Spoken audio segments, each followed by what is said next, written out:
What is going on, gang? Welcome to status update number 8. It is Monday, March 4th, the morning. We got the Cognizant Classic rolling in case you see some light flashing on and off my face. We had a jam-packed week with, comments from players, play from players, a weather delay, the PGA Tour screwing the pooch pretty much when it comes to the final round there at PGA National.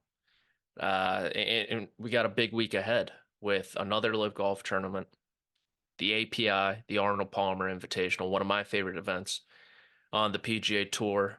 And, major season is rolling around here shortly, about a month away from the Masters.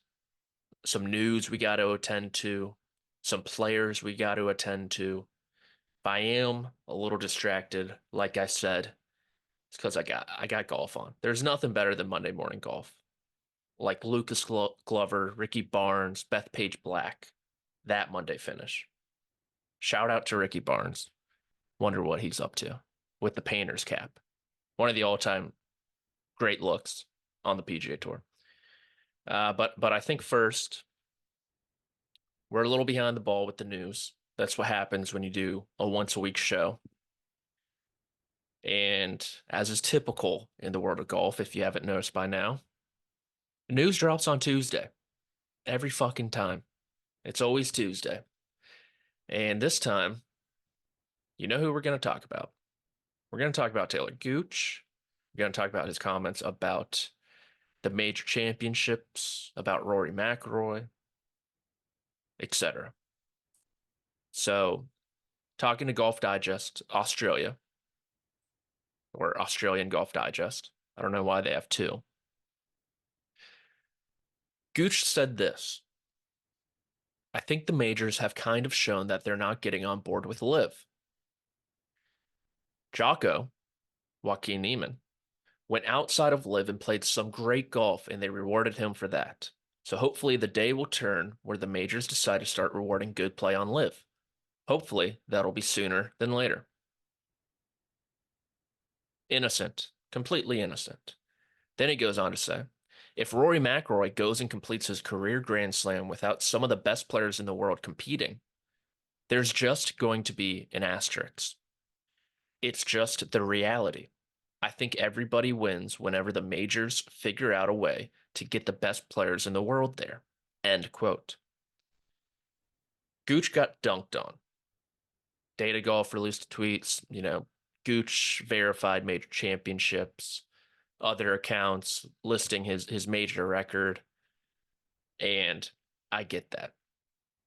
Talor Gooch probably thinks he is, I don't want to say worth more, but his stature in the game is higher than what it actually is. Individual LIV Golf champion, right? Three-time winner last season. People are saying he's one of the best players in the world. He is calling himself one of the best players in the world. Top 50? Sure. And top 50 should get in the Masters. So I think there's a couple things you could take away from this where Gooch shouldn't be the one saying this, right? If it was someone like Patrick Reed who won his major championship in 2018, the 5-year exemption is up. He's out of major championships. Because of that, I'd listen to that argument. If Brooks Koepka didn't win the 2023 PGA Championship, well, you know what would have happened? 2024 would have been a huge year for him because his last major came in 2019 in the 5-year exemption. If it was someone who had done something on the major championship stage, not someone who is without a top 10 finish, I think there's merit to that argument. And I also think he kind of got dunked on for saying something he didn't really mean. Even Rory McIlroy said he's going to give him the benefit of the doubt. And I think he was just using an example, right? But it's also, we got to sit here and say, there's not an asterisk on Padraig Harrington's major championships. There's not an asterisk on Sergio Garcia's Masters when Dustin Johnson fell down the stairs. There's not an asterisk on Wyndham Clark's 2023 U.S. Open win because Talor Gooch wasn't in the field. And so I think for Gooch, you got to realize your place in the game. This is a guy who he even mentioned, Joaquin Niemann has been traveling around the world. He won on the international stage. He won on the DP World Tour. We'll get to Joaquin later. And he got rewarded for it because of his international play and his previous ties to Augusta National. He won the Latin American Amateur back in the day. Gooch, he got boned by the USGA last year. No doubt about it. He was in the US Open. They changed the qualifying criteria where it was if you qualify for the Tour Championship, you are in, and he did qualify for the Tour Championship the year prior. And they changed it to if you play in the Tour Championship, you're in. But he did not play in the Tour Championship. Because of that, he got axed from the US Open. But instead of going through qualifying like Sergio Garcia did, he said, I'm too good for this. I was in the championship. I should be in the championship. I'm not going to put myself through the ringer of 36 holes in one day. I'm just too good for that. And so because of that, I don't really have much sympathy for Talor Gooch. Moving on. That's enough Gooch talk. Not moving on. I will say I do appreciate him being candid. Not enough players speak their mind, and having people dunk on him on the internet will probably deter him from doing so in the future, but I hope he doesn't. I hope he doesn't because it makes for a fun conversation in the end. Sorry, I'm replying to work messages.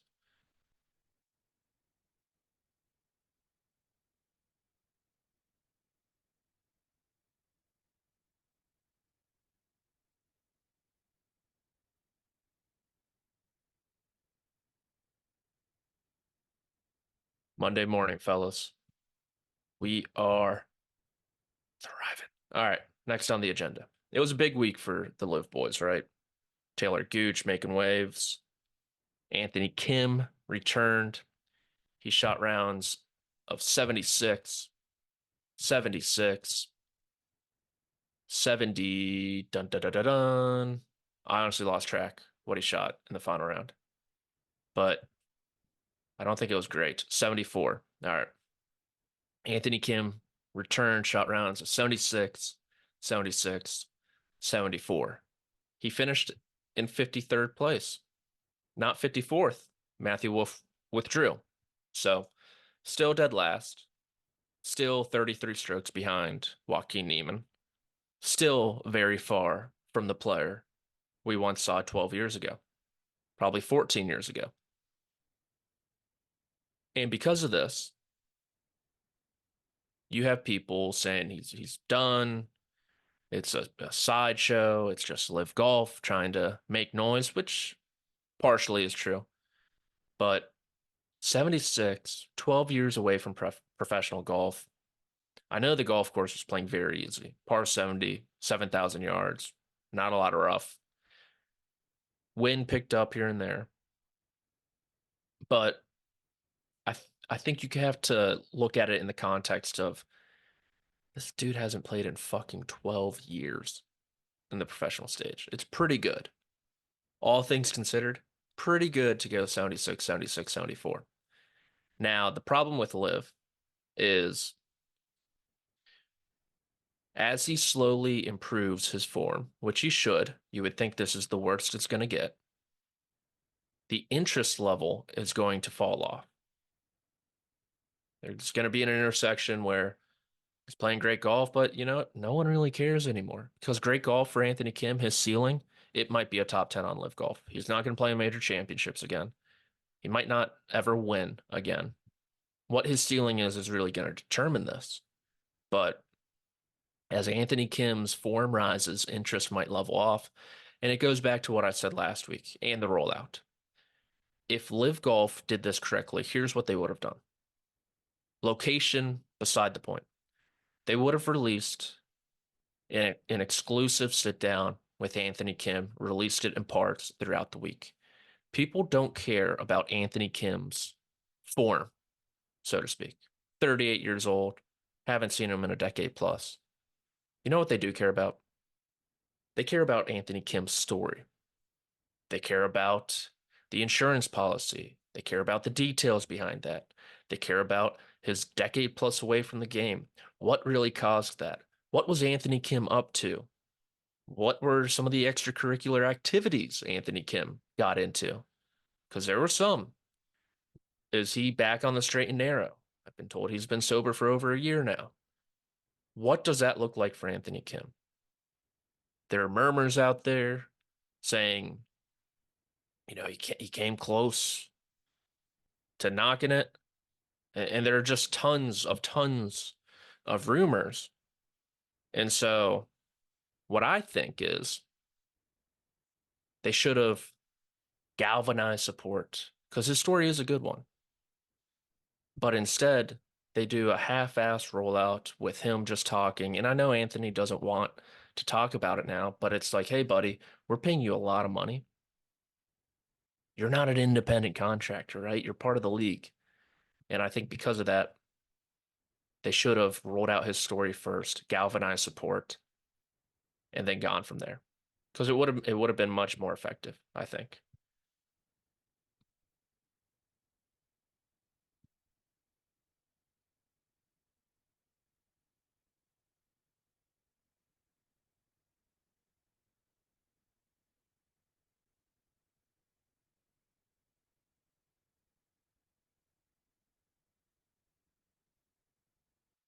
All right. That's enough. I mean, Anthony Kim, good for him. Glad to see him back. Rooting for him. I don't know if it's going to go any better. Only time will tell. As for, sorry, watching golf. As for the guy who won the golf tournament, the number one player in the world,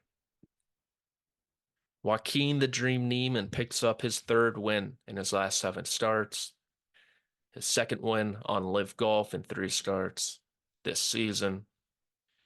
After his victory, he runs to the microphone and he talks about how can the 100th ranked player in the world play as good as he is right now? Something along those lines.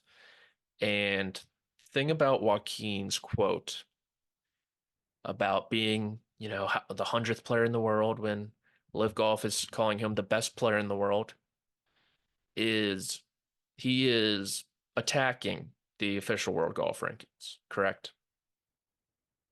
This comes a week after he receives an invitation to the Masters by Augusta National Golf Club. Augusta National Golf Club is a member of the OWGR.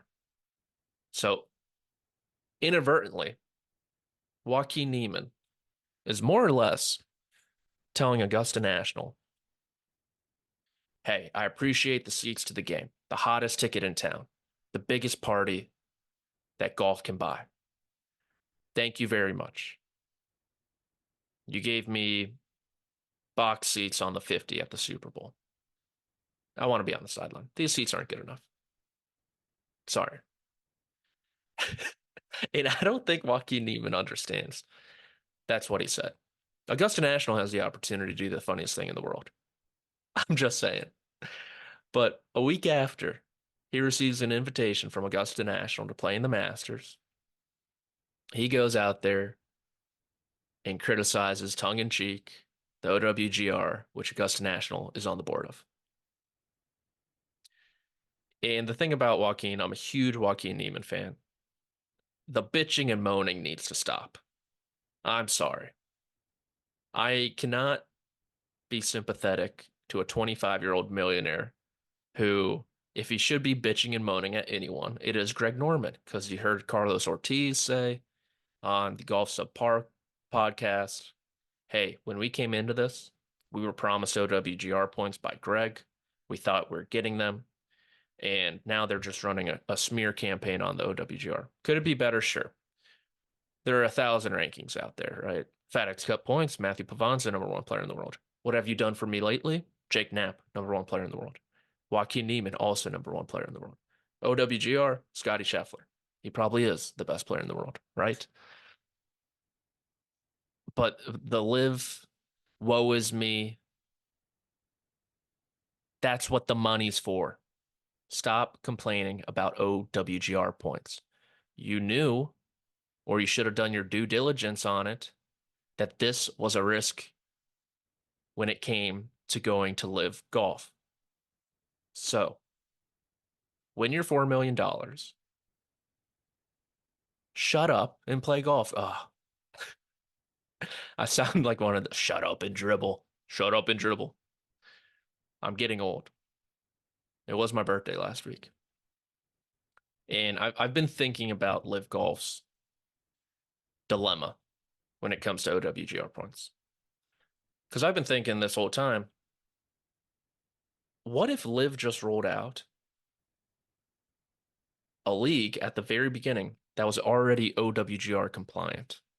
What would the landscape of golf look like? Where would players be? How many more players would be with LIV Golf? Probably all of them, right? That's really the only thing going against them at the moment. And if I'm LIV Golf, you look at what the OWGR wrote in their dissenting opinion when they did not give them OWGR points this past fall. There are two issues. One, the qualification, the avenues, the fluidity of players within the league. They don't like the guaranteed contracts, right? If I mean, Phil actually played pretty nice this week in Saudi Arabia. But for example, if Phil Mickelson is outside the top 50 in every tournament, he's going to be in LIV next year because he has that guaranteed contract. OWGR didn't like that. How did LIV come back? They added LIV Golf promotions. They've got they dropped players like Chase Koepka, Shiwan Kim might have been a part of it too. And they added players like Calais Samuja, Kieran Vincent, Andy Ogletree. Okay, that's great. But the other bugaboo that the OWGR had was the team component, which I'm not going to pretend like I know what the Saudi PIF governor Yasser is thinking with the team component. People report that he loves it. Big team guy. The team, the team, the team. But they didn't like how at LIV Golf Orlando, Sebastian Munoz admitted he played differently because of the team. He was battling Brooks Koepka down the stretch there last season. He was one stroke back on the final hole. And instead of going for broke, trying to make birdie, trying to catch Brooks, he played safe, played it to the middle of the green because the team was winning and a par would have secured the team championship. It did. He came in second individually, but that affects players, how they play. And so if I'm LIV Golf, here's what I'm doing to try to get OWGR points. In 2025, I'm making it my number one priority to appease the OWGR. And this is what I'm doing. I'm axing the teams. Not completely, but for the majority of the events. The team component gone. You're hearing me correctly. And for the, let's say, 4 team events, 10 individual events, you have to place the 10 individual events strategically around some of these major championship OWGR cutoffs. So at the end of the year, when everyone's trying to get OWGR points, they're playing in Australia on the DP World Tour. You know what you do? You add a couple LIV events there as well. That way, guys, you can play on the DP World Tour. You make a massive Australia swing out of it for the entire month. It was your most successful event to date. The entire month, you win over Australia. And you get to that top 50 for the Masters cutoff at year end. I think that's one way to do it. You can begin your year with a team event. That's fine. How you do that, I think it's you use like the year end standings from last year, have them draft, do the alternate shot, one-on-one matchups, do the stroke play, whatever you want. Do four ball. You can get creative with it. Begin your year with a team event. And then leading up to the Masters, you do the same with the individuals because the week before, a couple weeks before the Masters, if you're inside the top 50, you get an invite. And you do this strategically based on cutoffs for major championships. And I think this would theoretically appease the OWGR, and you can keep your team component. You just have to realize those might not be OWGR sanctioned events, but because LIV Golf franchises are going to be worth 3, 4, $500 billion one day, according to some, you get to keep them that way. They're worth it if they're worth that much money, right? And on the other end of the spectrum, you get OWGR points. It might not happen in 2025, right? But if you show them that you're willing to do that, it could happen in 2026. Okay. That's that's really it. I could have talked about Rory McIlroy today. Rory McIlroy now has a triple bogey in every single tournament that he has played this season on the PGA Tour. He made a triple at Pebble Beach, he made a triple at Riviera, and on 16, right in the mix there at PGA National, Rory McIlroy makes another triple bogey. He's driving the ball fantastic. The iron play looks very sloppy at the moment. The decision making, I think his patience ran a little thin. He was rattling off a few birdies there on the back nine, but ultimately his aggressiveness bit him in the butt. He's trending though. He's trying to trend and peak for the Masters. He's in the API. He's in the Players. He's playing in Texas. Busy, busy month for Rory McIlroy. And you can see him slowly but surely get there, which sounds weird for a guy who won a couple months ago in Dubai. But it is obvious for Rory McIlroy to start winning again, which we expect him to every single time he tees it up. He's got to get rid of the big numbers because they have killed him at the AT&T Pebble Beach Pro-Am, the Genesis Invitational, and now the Cognizant Classic. There's some other news that, just came across my desk. I didn't think it was news, to tell you the truth.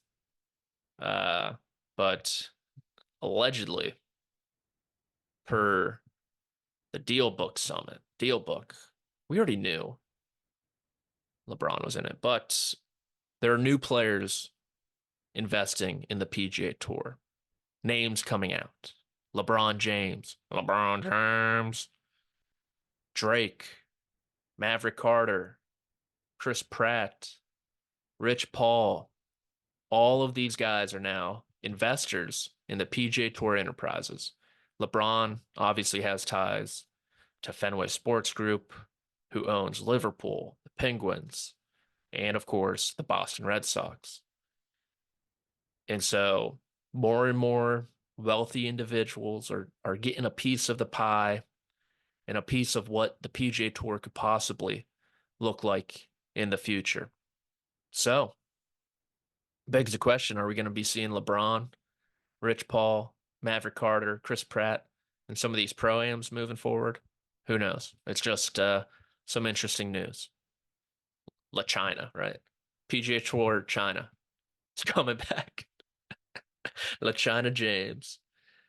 All right, that's enough. Jake Knapp just finished up. My bet has lost. We I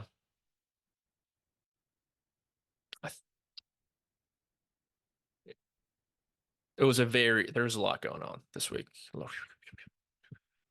lot of distractions. It's Monday morning. They typically don't play golf Monday morning. So that's annoying. But big week coming up. Arnold Palmer Invitational. I've been horrible on these predictions. Congratulations to Ludwig Oberg for winning. Big win for the young Swede. LIV Golf Hong Kong. Congratulations to Brooks Koepka. Let's get it riled up for the Masters. He's playing pretty good golf. Very quietly, he's playing pretty good golf. And he's someone who always starts slow. So could be a sign of things to come. And congratulations to Oh, we didn't even talk about the match nine. Final thoughts on match nine. The match, the Rory McIlroy, Max Homa, Alexi Thompson, Rose Zhang, took place last Monday. The match franchise needs to end. It sucks. It's horrible. It's so bad. It's so bad. It's so bad. It's got to end. That's all I'm gonna say. But to the charity, the kids. What did MJ once say? Fuck them kids. I'm just playing. I'm just playing. I'm just playing. Give me some of that. All right. This was status update number eight. Number eight for producer Pat. You might get a raise here shortly. I know. Intern Rick. Spring break, baby, coming up. It's coming up. It's coming up. Where am I going? Where am I going for spring break? Can't say. I am Patrick. This was status update number eight. I appreciate you all. Like, subscribe, do the whole dance, make a little love, get down tonight. Ow. Uh, this was status update number eight. Have a great week. We'll catch you at this time next week. Win the day, win the week, win the year. Adios, amigos. Peace.